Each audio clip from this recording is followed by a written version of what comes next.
Okay, hello. It's now Wednesday morning. I know that you sent an email yesterday morning, and I've read through that well put together and easy to understand email, but we will need to talk about that, and I won't be able to do that until tomorrow, Thursday, because there's a lot to talk about in that email. And I want to make notes, etc. But right after I made DRM9 on Sunday the 18th, I returned to that because I still wasn't finished with it after I had put that 912 over 512 scissor truss up there. I knew I wanted to look a little bit more with regard to the scissor trusses, and so I returned to that on Sunday and followed that through a number of, well, really just in one direction, trying to make that beam at the entry hall continue that theme, because I hadn't talked to you yet about any of the feedback on that yet, but to continue that theme at least through the kitchen space. So I returned to that, and I ended up at getting, first of all, right off the bat, and I just now got off the telephone with you, but first of all, right off the bat, at the end of this, when I got to 110.0, and we had arrived at 110D in the last iteration after DRM9. So I ran through quite a bit of different things down on the first floor, mainly changing. But right off the bat, this is where I allotted space for the mechanical. And maybe we don't need that much. Maybe this is trimmed back some and there's shelving or something like that here. But that's where I allotted space for the mechanical, because we did have this big closet down here for this, rather small, not a giant bedroom. So that was how I treated lifting that ceiling and using scissor trusses over that entire space. Because at the time I thought it might actually be less expensive just to tear all that off and run the scissor trusses all the way across the thing. But mainly it was because I wanted to explore additional things. And one of the additional things I wanted to explore is if any of this false truss work, false beam work is put up. And remember, this is before I spoke with you, either just now or had read your email. But if we are going to keep this beam work, I was trying to make it have some sort of relationship to these cabinets and to the windows as they had been then put in. And this was dividing these two spaces evenly, and then all of these, and these do have a decent relationship. But even when I finally, and that's what it is on the other side, where I have these two spaces even and then those four even, and I opted to go with all even spacing except this one oddball truss at the end. And even when I went through all the way through all of these variations that you're going to see, at the very end of this I knew that one of the things I wanted to do, if we were going to look at go in this direction, in any way in this direction, I wanted to see what if we just space those all even across there, and how does that look, just leaving them not have a relationship to any of the things happening on this wall. And I don't know if once you do that you rearrange the cabinetry. I mean, if you really like that, if you were to rearrange the cabinetry, whatever. As you can see right here, the way it sets up is these have a nice relationship. This is dead center of that, and these are almost on this doorway, which is as wide as it can go that way. But I know there's a lot of changes just from your email that happen in the kitchen itself. But if we lay these out with 6 spaces evenly, it's going to be roughly 40 inches between them. And if there's 5 spaces even, it's going to be 48 between, and 4 spaces is 60 inches between. So that's that. And I'm going to try not to add in any of the things that I've read in your email to this film, because this was all before I read anything in your email. And see, this is how it is when you space them that way, where these are all that 43.5, and then you have this oddball at this end, and this is that upper part where the mechanical is up here. But without further ado, then I think what I'm going to do, just to keep this simple and quick, is there will be very little commentary, except maybe perhaps at the very end, And I'm just going to put these films one after the other, and I'll put them on a fairly quick speed, and you can see the pathway that I followed. And maybe I'll make a little bit of commentary, but not much, because after this it is all films with a couple developments from the outside as well. But okay, so here, try to get through this as quickly as I can. As I said, it would be short. First of all, this is where we had left off on that last film with the 5/12 under 9/12 pitch scissor truss, which was going to require an attic opening. And all of these next films are that 6/12 under 9/12 scissor truss, and those will not require an attic opening. And unlike the 7/12 pitch, lower pitch, the 6/12 pitch doesn't allow for a window below that lower chord. And this is just almost a false vent, because the venting would be through the ridge vent. Presumably that insulation would be stacked pretty high in that space.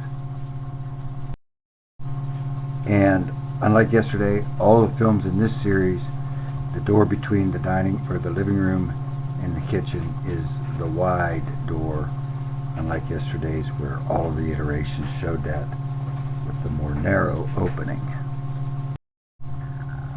I will say that a lot of the dynamic at this south end changes, because that refrigerator, presumably that refrigerator is going to move down where the little under cabinet refrigerators are, and maybe the pantry is going to go all against the wall by that door.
And I believe, if I remember correctly, that the whole rest of these are just alterations at that front window in terms of its height, etc.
And as soon as you said window's low enough for a dog to look out, I knew right away I wanted to at least look at a situation like that.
And this next bit is just me.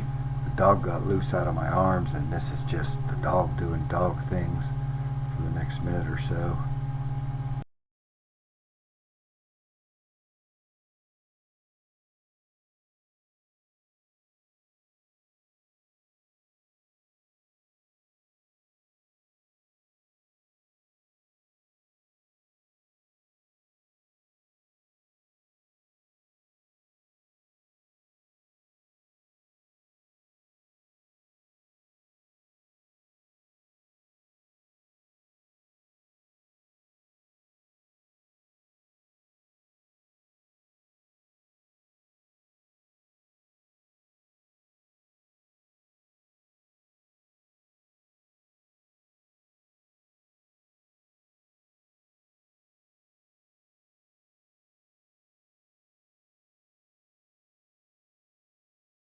Finally, even though much or all of that may be irrelevant, these were the finished photos from the outside, the only angle that you made any changes, and largely at that kitchen window, at that north kitchen window, through these variations.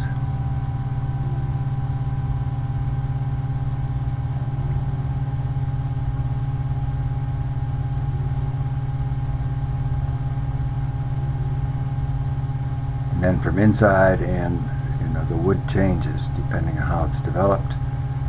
But these were some inside shots of that, one of these final kind of looks with the twin window and clipped corner at the headpiece. I don't know if that oddball is a problem or not. I would want to look at that. But again, this might all be irrelevant. Particularly this is changing around somewhere along the way on one of these, not on this permutation, but at some point I actually raised this whole piece up to the bottom of the bottom chord.